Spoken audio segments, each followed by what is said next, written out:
other offensive showings in the Big Ten from this past week. You mentioned Ohio State. Let's start there. Right. I saw our colleague Nicole Auerbach tweet out midway through the first quarter, upset alert. Ohio State down to Marshall 7-0. So I turned the game on to see what happens. And then Quinshon Judkins says, yeah, no, there's no upset happening today. Right. I think that reminded us why they have the best backfield in the entire country. You've got Judkins and Travion Henderson that any given play, any given snap can break one on a home run. Yeah, and I got to believe that Chip Kelly feels like a kid at Christmas every day he walks on the field, right? Because he's got so many toys and so many weapons, so many people he can distribute the ball to. It looks like Will Howard is getting more and more comfortable running the show through for 275 yards and a couple scores. But, I mean, I don't know how you defend. You know, they've got so much talent at the skill position, you know, with the older receiver and Ibuka, the young receiver, Jeremiah Smith, who people think is going to be maybe the best that's ever played there. It all really just comes down to their offensive line. If their offensive line does their job and plays well, this is an offense that you're not going to stop. I mean, you're going to have to outscore Ohio State in order to beat them. And that's no easy task either, because they got a lot of studs on defense as well. So again, they've not played anybody that is close to their caliber. Michigan State will be a step up because it's Big Ten, but you know, Michigan State is not an upper echelon team in the Big Ten either. So Ohio State is on a roll right now and really has not had much of a challenge. What about Penn State? Number 10 team in the country last week. You play Kent State. It's not necessarily worst a program. I mean, they may be the worst team in college football. I mean, you know, so look, you play to a standard and you want your team to execute, and they obviously did that. But when you outgain a team 718-66, I mean, that is there's no greater definition of a mismatch than that, right? So, but I think the thing about with Penn State right now is they are gaining confidence, right? Yeah. Drew Aller is playing very confidently right now. That's why it's going to be really fun to watch Illinois and Penn State, because you got two teams led by quarterbacks that are at a peak confidence level right now coming into this week of the college football season. But, you know, they had balance. They ran for over 300 yards.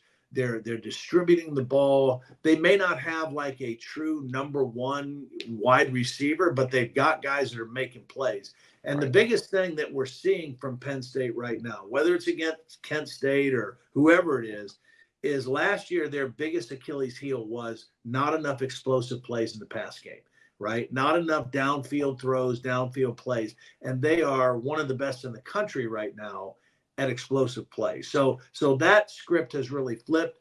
Andy Kotelnicki, the new offensive coordinator, I think is doing a great job. And he, a lot like Chip Kelly, has a lot of, you know, things to work with. And he's very creative also. So I think that you don't make too much of it because of who they played, but the execution level, offensively anyway, was impressive. And then defensively, they've been off to a little bit of a slower start in terms of creating pressure on the quarterback like they had been in the past. I think they were one of the best in the country at sacks and tackles for loss last year with Manny Diaz as the defensive coordinator.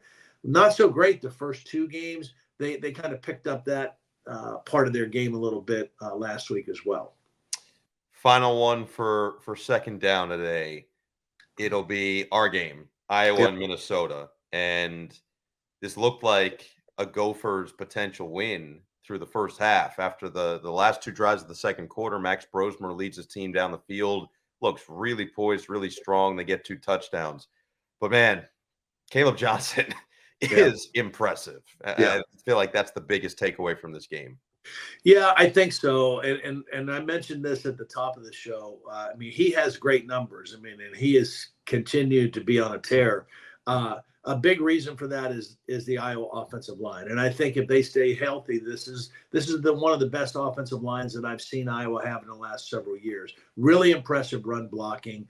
They're not built to block 3rd and 9, 3rd and 10 pass pro the way some teams are, but excellent in the run game, excellent in the play action game and protecting the quarterback that way.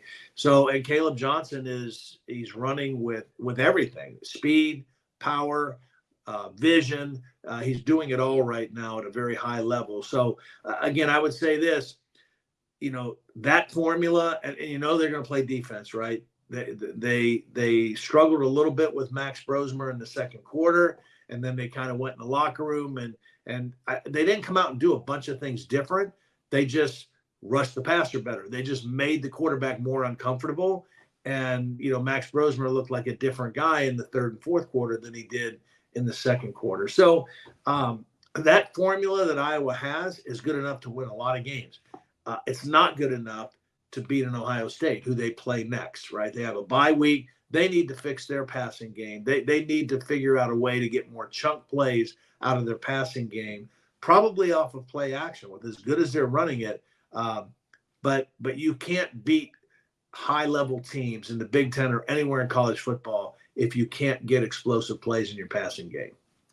They do put up 31 points, and that average on the season, a little above 30 so far, certainly better than was a year ago.